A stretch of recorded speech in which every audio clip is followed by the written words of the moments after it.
First of all ఇక్కడికి విచ్చేసినటువంటి media మిత్రులకి, సోషల్ మీడియా, యూట్యూబర్స్, ప్రతి ఒక్కరికి పేరు పేరున థ్యాంక్ యూ సో మచ్ అన్న. ఈరోజు ఈ స్థాయిలో ఇలా మీ ముందు ఇలా మైక్ పెట్టుకొని మాట్లాడుతున్న కారణం ప్రేక్షకులు మరియు ఈ మీడియా మిత్రులు. మీరు నాకు గత 10-12 సంవత్సరాల నుంచి నన్ను సపోర్ట్ చేస్తూ ఉన్నారు. ఈరోజు కూడా స్టిల్ ఇక్కడ కూర్చొని మాట్లాడుతున్నాను, నా కోసం వెయిట్ చేస్తున్నారు. ఫస్ట్ ఆఫ్ ఆల్ క్షమించండి, లేట్ అయిపోయింది. 70 రోజులు ఇంట్లో ఉండేసరికి మైండ్ బంద్ చేయట్లేదు, బాడీ సహకరించట్లేదు, చాలా సన్నబడ్డాను, కొట్టబోయింది. Thank you so much. ఏంటన్నా నేను నైట్ వేసాను, నైట్ వేసాను తెలియదు. ఓకేనా, thank you so much. And గెలుద్దాం అనుకున్నాను, తప్పు, కానీ గెలవలేకపోయాను. It's okay. ఇంత దూరం వచ్చిన టాప్ 5 లో ఉన్న కారణం కూడా మీరే. మీ అభిమానం, మీ ప్రేమ, ఆప్యాయత వల్ల టాప్ 5 నిలిచాను. అంటే గెలిస్తే అది ఒక వారం రోజులు, నెల రోజులు, ఇంకో సీజన్ రోజులు గుర్తుండిపోద్ది. కానీ ఎంటర్టైన్మెంట్ చేస్తే జీవితాంతం గుర్తుండిపోద్ది ప్రేక్షకుల హృదయాల్లో. నేను చేసిన ప్రతి బిట్టు సోషల్ మీడియాలో మీరు ఎక్కడో చోట పెడుతూనే ఉంటారు, అది చూస్తూ ఉంటారు, నవ్వుకుంటూ ఉంటారు. ప్రతి ఒక్కరు ఈ రోజు నాకు ఫోన్ చేసి, చాలా మంది పెద్దవాళ్ళు, చిన్న వాళ్ళు అందరూ ఫోన్ చేసి, పిల్లలు కూడా చాలా బాగా ఉన్నాను, బాగా నవ్వించావు, బాగా ఎంటర్టైన్ చేసావు, నువ్వు రియల్ అని చెప్పారు. Thank you so much. ఇలా ప్రతి సంవత్సరం ఇప్పటివరకు నన్ను గెలిపిస్తూ ఉన్నాను, నేను గెలుస్తూ ఉన్నాను, ఇంకా మిమ్మల్ని నవ్విస్తాను. అండ్ బిగ్ బాస్ అనేది నాకు సెకండ్ టైం ఆపర్చునిటీ వచ్చింది. సీజన్ 4లో 13 వారాల నుండి టాప్ 7 నిలిచాను. ఇప్పుడు సీజన్ 8లో మరొకసారి మీ అందరికి నవ్వించే అవకాశం కనిపించింది. స్టార్ మా అండ్ బిగ్ బాస్ జీవితాంతం బిగ్ బాస్ అండ్ స్టార్ మా ఛానల్కి రుణపడి ఉంటాను. Thank you so much. నేను ఇందాక మన జర్నీ వీడియో కూడా చెప్పాను, బిగ్ బాస్ అవుతున్నప్పుడు నా తల్లిదండ్రులను పెంచి పోషించి ఒక స్థాయిలో పెట్టి ఈ బిగ్ బాస్ అండ్ స్టార్ మా మరొక స్థాయిలో పెట్టింది. Thank you so much once again. Entertainer గా పరిచయం చేసింది సీజన్ 4 నుంచి. సీజన్ 4 నుండి నన్ను ఎంటర్టైనర్ గా పరిచయం చేశారు ప్రపంచానికి.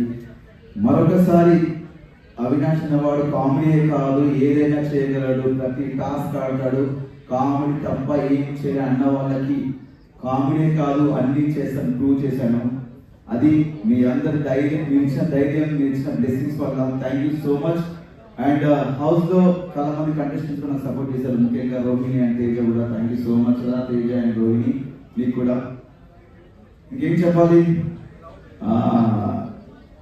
ప్రతిక్షణం అనుక్షణం చివరి శ్వాస వరకు మీ అందరూ నవ్విస్తూ ఉంటారు, ఎంటర్టైన్ చేస్తూ ఉంటాను. Thank you so much. మీరు ఏమైనా అడిగినట్టు అడగొచ్చన్నా. పార్టీ చేసుకున్నాం, పార్టీ చేసుకున్నాం, దాంట్లో 70 రోజులు లేకుండా లోపల బయటకు వచ్చి చేసుకున్నాం. పార్టీ ఉంది, పుష్ప కూడా ఉంది థియేటర్లో. విన్నర్ నిఖిల్ గురించి కామ్ అండ్ కంపోజ్. వాడు ఫస్ట్ 3 వారాలు 4 వారాలు నిఖిల్ నాకు ముందు నుంచే ఫ్రెండ్. అక్కడికి వెళ్ళాక నేను చెప్పాను, 3-4 వారాలు వచ్చాను డల్గా ఉన్నావు, నేను నిఖిల్ని చూడట్లేదు, వేరే నిఖిల్ని చూస్తాను చెప్పాను. దాని తర్వాత కొంచెం ఎమోషన్లో ఫీల్ అయి ఉన్నవాడు, ఎమోషన్ అన్ని పక్కన పెట్టి గేమ్ ఆడడం స్టార్ట్ చేశాడు. నైస్ పర్సన్, మంచి స్నేహితుడు, మంచి ఫ్రెండ్, లివింగ్ లెజెండ్. నబీల్ నేను బయట ఉన్నప్పుడు నబీల్ ఆర్డర్ చేశాను. 5 వారాలు చూసి చాలా కత్తిగా ఆడుతున్నా అని చెప్పేసి నేను లోపలికి వెళ్ళే ముందు చెప్పాను స్టేజ్ మీద, నాకు కత్తిగా ఆడుతున్నాడు నబీల్ అని చెప్పేసి. లోపలికి వెళ్ళాను, ఆయన మెంటాలిటీ నచ్చింది నబీల్ది. వయసులో చిన్నవాడైనా సరే చాలా బాగా ఆడుతున్నాడు. అందుకే లోపలికి వెళ్ళిన నబీల్తో ఫ్రెండ్షిప్ చేయడం జరిగింది. మా ఇద్దరు సెట్ అయిపోయింది. కరీంనగర్, మన కరీంనగర్ వరంగల్ కొంచెం సెట్ అయిపోయింది. బిగ్ బాస్ 4 లో వచ్చిన ఎక్స్పీరియన్స్ కి బిగ్ బాస్ 8 లో వచ్చిన ఎక్స్పీరియన్స్ కి డిఫరెన్స్ ఏంటి? అప్పటికి ఇప్పుడు డిఫరెన్స్ ఏంటంటే, అప్పుడు కొంచెం తెలుసు, కొంచెం తెలియదు. కొంచెం బిగ్ బాస్ సీజన్ 4 లో నేను కొంతవరకు నేర్చుకున్నాను లైఫ్ అంటే ఏంటనేది. సీజన్ 8 లో పూర్తిగా నేర్చుకున్నాను. బిగ్ బాస్ అనేది చాలా నేర్పిస్తుంది మనకు, ఒక మనిషి వాల్యూ గురించి కానీ, ఫుడ్ వాల్యూ గురించి కానీ, టైం గురించి కానీ, ఒక రెస్పాన్సిబిలిటీస్ గురించి కానీ, మనం ఒక పర్సనాలిటీ, ఒక మనిషి క్యారెక్టర్ ఏంటనేది మనకు చూపిస్తుంది బిగ్ బాస్. చాలా నేర్చుకున్నాను బిగ్ బాస్ సీజన్ 8 లో. స్టేజ్ పైన నిన్న ఫన్నీగా బ్రీఫ్ కేస్ నాకు రాలేదు అన్నారు కదా, వస్తే తీసుకునే వాళ్ళ 100%. మనకు తెలుసు, మన 15th వీక్ ఫస్ట్ డే అర్థమైపోయింది మన కప్పు రాదు, బ్రీఫ్ కేస్ వస్తే పట్టుకొని లటక్కన పట్టుకొని ఫిక్స్ అయిపోయాను. కబడ్డీలో కప్పు రాదా అని ఈ క్వశ్చన్ చాలా పెద్ద వైరల్ అయింది. ఎందుకంటే మా కేకే గారు రోహిణి ఒకరోజు హౌస్ లో డిస్కస్ చేశారు, కమ్యూనిటీస్ కప్పు రాదు, కమ్యూనిటీస్ ని అక్కడ వరకు చూస్తారు, అక్కడ వరకు తీసుకెళ్ళి గెలిపించి అని చెప్పారు. ఈ ప్రశ్న అనేది నాకు సీజన్ 4 నేను 13th వీక్ బయటకు వచ్చినప్పుడు అనిపించింది. అంటే బేసిక్ గా ఒక సినిమాకి వెళ్తామా, సినిమాలో ఎంటర్టైన్మెంట్ నవ్వుకున్నామా, ఎంజాయ్ చేస్తాం అనుకుంటాం. సినిమా అంతా సీరియస్ ఉంటే అదొక సీరియల్ లా ఉంటుంది. కంపల్సరీ ఈ జనరేషన్ లో ప్రతి ఒక్కరు ఎంటర్టైన్మెంట్ కోరుకుంటున్నారు. చాలా మంది స్ట్రెస్ లో ఉంటారు, ఆఫీస్ కానీ ఇలా వేరే వేరే వర్క్స్ లో ఉంటారు. ఇంటికి వెళ్ళి చూస్తే సరదా నవ్వుకుందాం రా అంటుంటారు. అలాంటి నవ్వించే మాకు నవ్విస్తున్నాం, టాస్క్లు ఆడుతున్నాము, మేము ఒక మనిషిగా ఉంటున్నాం లోపల, మేము మా క్యారెక్టర్ ఏంటో చూపిస్తున్నాము, మా పర్సనల్ ఏంటో చూపిస్తున్నాము, అన్నీ చేస్తున్నాము. అంటే అన్నిట్లో కామెడీ, టాస్క్లు, ఎమోషన్స్ అండ్ ఫైట్ అన్నీ చేస్తున్నాం. ఇన్ని చేస్తున్నాం, మనకెందుకు కప్పు రాదని చెప్పి నాకు సీజన్ 4 అప్పుడు నాకు ఈ ఆలోచన వచ్చింది. కానీ ఎక్కడ బయట పెట్టుకోలేకపోయాను. చూద్దాం, ఇంకా బిగ్ బాస్ చాలా సీజన్స్ ఉన్నాయి కదా, చాలా మంది కమెడియన్స్ వెళ్తున్నారు, ఎవరెవరు గెలుస్తారని మనం వెయిట్ చేశాను. వాళ్ళకు క్వశ్చన్ రేట్ చేసిన తర్వాత నేను టాప్ 5 కింద ఒక నమ్మకం వచ్చింది. నాకు టాప్ 5 వరకు వచ్చింది కదా, గెలుస్తానని ఒక హోప్ వచ్చింది. దాని తర్వాత చూసిన తర్వాత మనకేమో ఇలా సైలెంట్ ఉండడం, డైలాగ్ చెప్పడం తెలియదు. మనకు ఎక్కడ ఏమనిపిస్తుంది నవ్విస్తాం, నవ్వుతాం, ఏదనిపిస్తే మాట్లాడేస్తాం. అలా మ్యాన్లీగా ఉండే మన పర్సనాలిటీ కాదు, కొంచెం ఫన్నీ ఉండే క్యారెక్టర్ మనకు. బట్ ఒక విషయం ఏంటంటే నేను నాకు నేనుగా ఆడి నా ఆట నేను ఆడుకొని టాప్ 5 వరకు వచ్చాను. నామినేషన్స్ లో ఉండకపోవడం నాకు తప్ప, వాళ్ళు నామినేట్ చేయకపోవడం తప్ప నాకు తెలియదు. బట్ నాకు నేనుగా ఆడుకొని టాప్ 5 వరకు వెళ్ళాను, ఫస్ట్ ఫైనలిస్ట్ అయ్యాను. ఒక నమ్మకం వచ్చింది గెలుస్తానని. బట్ 15th వీక్ వచ్చిన తర్వాత ఆ నమ్మకం కూడా పోయింది. బట్ జీవితంలో కోరుకుండిపోయింది.